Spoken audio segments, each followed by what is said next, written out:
Bonjour, c'est Ghislaine, je vous retrouve aujourd'hui pour une nouvelle vidéo. Nous sommes le mardi 11 janvier 2022 et aujourd'hui le thème que j'ai choisi c'est l'ancrage. Voilà, je vous retrouve aujourd'hui dehors, donc j'avais envie de faire cette vidéo sur l'ancrage, donc à l'extérieur, donc dans ce magnifique panorama. Regardez le nuage derrière comme c'est beau, ce beau soleil.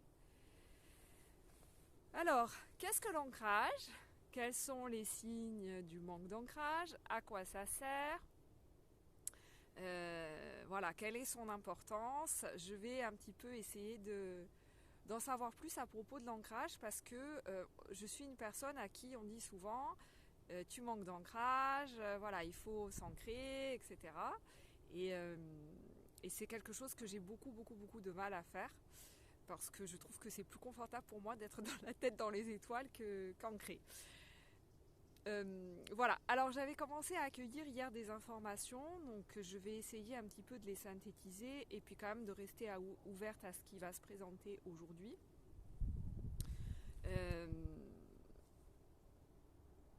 Et surtout ne pas faire interférer mon mental parce qu'il y a des choses que j'avais recueillies à un moment donné sur internet à propos de l'ancrage, mais ce que j'ai reçu hier aussi c'était assez éloigné de ce que je vois d'habitude.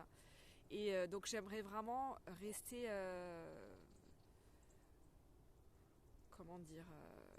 rester ouverte à autre chose que ce que je connais déjà. Voilà, alors j'espère que, voilà, je vais essayer de me réajuster au niveau de la perche parce que sinon je vais finir par avoir une crampe. Voilà, alors, comment je repère pour ma part que je manque d'ancrage ?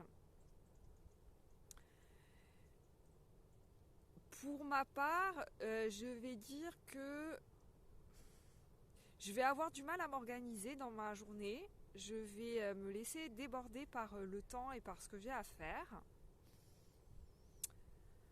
Ce qui me conduit à être en retard, à m'énerver, à perdre les choses, à plus savoir où je pose les choses, à oublier. Voilà, donc ce qui donne lieu en général à l'impression désagréable que je cours après le temps. Et c'est ce qui m'était venu hier quand j'ai reçu quelques informations à ce propos, c'est que l'ancrage est lié à cette perception du temps. Et la notion qui était venue s'accoler à ça, c'était la notion d'immuabilité. Alors, pourquoi ? Je vais essayer d'expliquer un petit peu les choses, comment je les perçois.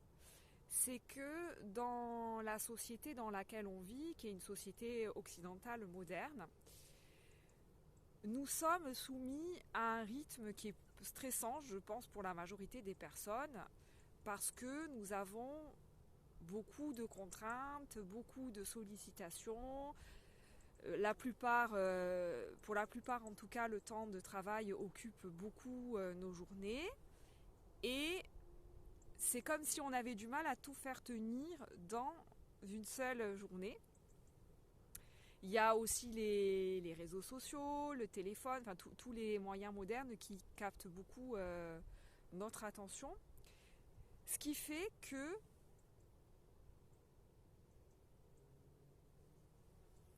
ça nous extrait de notre propre rythme biologique, de notre propre tempo, j'ai envie de dire, personnel, et qui est très personnel justement à chacun, hein, qui n'est pas qui est pas le même rythme pour chacun d'entre nous.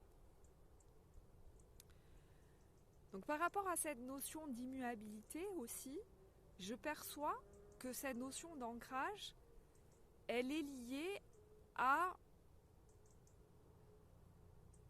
une perception profonde de qui on est, qui est pas donc quand je dis de cette qui on est, c'est pas qui on est, je suis Ghislaine, j'ai 42 ans, maman de 2 enfants, c'est pas ça. D'accord ? C'est vraiment cette perception de qui nous sommes, mais qui est, je dirais, intemporelle, hors du temps, qui ne changera jamais.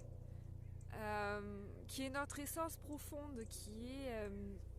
alors je suis désolée, il y a un hélicoptère qui arrive, donc j'espère j'espère que ça gênera pas le son.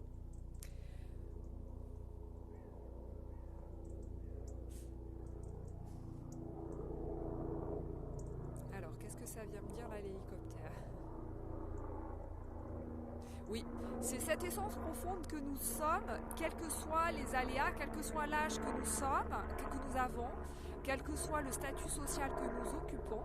Tout ça, ça change, d'accord? Le statut social, l'âge, les professions qu'on fait, l'identité que l'on a par rapport à nos relations, tout ça change en fonction de notre vie, des périodes de notre vie. Et ce qui ne change pas, c'est cette essence profonde que nous sommes. Et ça, c'est ce qui nous rend immuables, c'est ce qui nous sort du doute, c'est ce qui ne peut pas être remis en question. Voilà. Et c'est cette identité profonde qui crée, en gros, un ancrage. C'est en quelque sorte aussi une relation vis-à-vis de nous-mêmes, j'entends.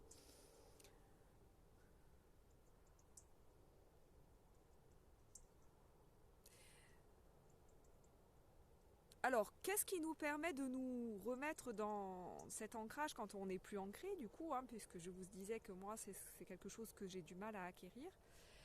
La première chose que je perçois, alors je rigole parce qu'en fait, il y a une abeille qui s'est posée sur ma perche. Je vais essayer de rester concentrée. Il y a une abeille ou je sais pas quoi qui est énorme. Alors, donc je me recentre. Ben, voilà, justement. Donc, ce qui nous permet de... Moi, je vous ai dit que j'avais du mal à m'ancrer. En fait, ce qui nous permet de nous remettre, de nous réancrer, c'est vraiment de ralentir le rythme, de prendre le temps afin de pouvoir réoccuper ce centre, rejoindre ce centre calme à l'intérieur de nous. Et ça nous demande de nous détacher du rythme, en tout cas autant qu'on le peut, de nous détacher du rythme qui est imposé par l'extérieur et par la société.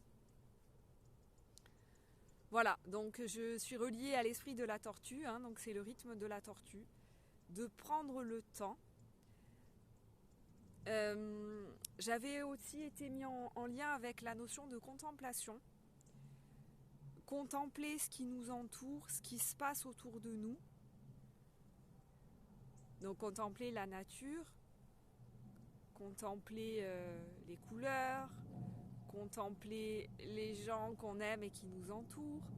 Voilà. Ce qui est différent avec la notion de jugement. Voilà, on peut contempler une personne sans la juger, juste contempler, juste être dans l'observation, mais vraiment c'est le mot de contemplation qui me vient avec la notion d'ancrage. Alors voilà un petit peu ce qui était venu, je vais voir s'il y a autre chose que je pourrais transmettre.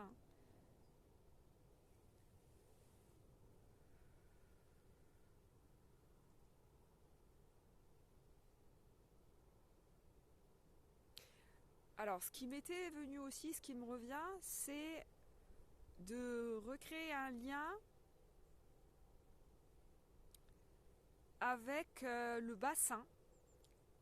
En fait, avec une zone qui commence vers, on va dire, pas tout à fait le bas du dos, un petit peu plus haut. Alors, entre le milieu du dos et le bas du dos. Voilà, et comme si je passais une main, en fait, donc que la main descendait vers le bassin, jusqu'en bas des fesses, en bas des reins surtout.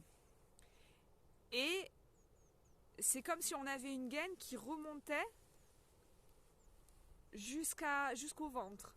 Voilà, j'ai eu vraiment cette image hier de quelque chose qui nous enveloppait, un petit peu recréer une enveloppe à ce niveau-là, au niveau du bassin. Donc simplement en portant une attention dessus. Voilà, donc j'essaye de le faire en même temps, donc je vous encourage à le faire également. Donc recréer ce lien là tout de suite avec cette zone du corps physique, énergétique,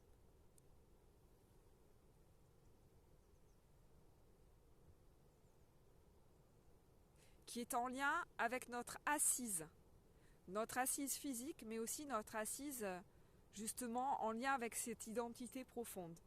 Je sais qui je suis, je sais où je vais, je sais ce que je fais et ça me rend, j'entends, intouchable. Ça m'amène de la force.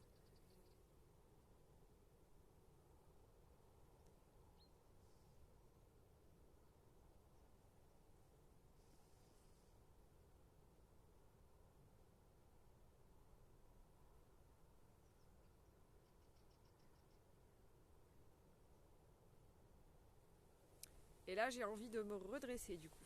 Voilà. Ça me permet de me redresser. Ça apporte une verticalité.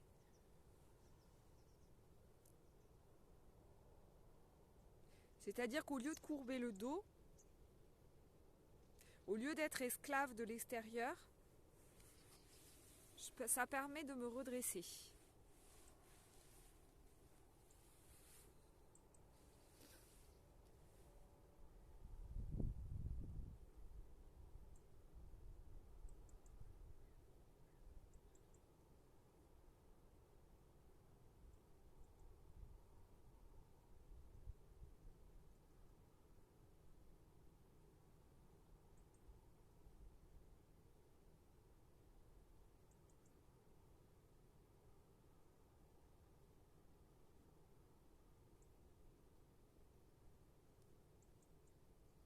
Oui, je perçois que c'est lié à la colonne vertébrale.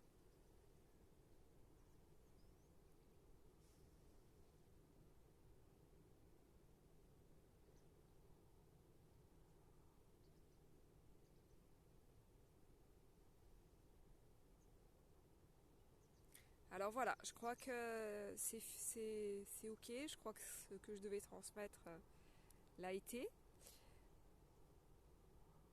Alors je pense que je vais enchaîner sur une deuxième vidéo qui portera cette fois-ci sur l'enracinement, puisque pour moi c'est pas toujours clair la différence entre les deux.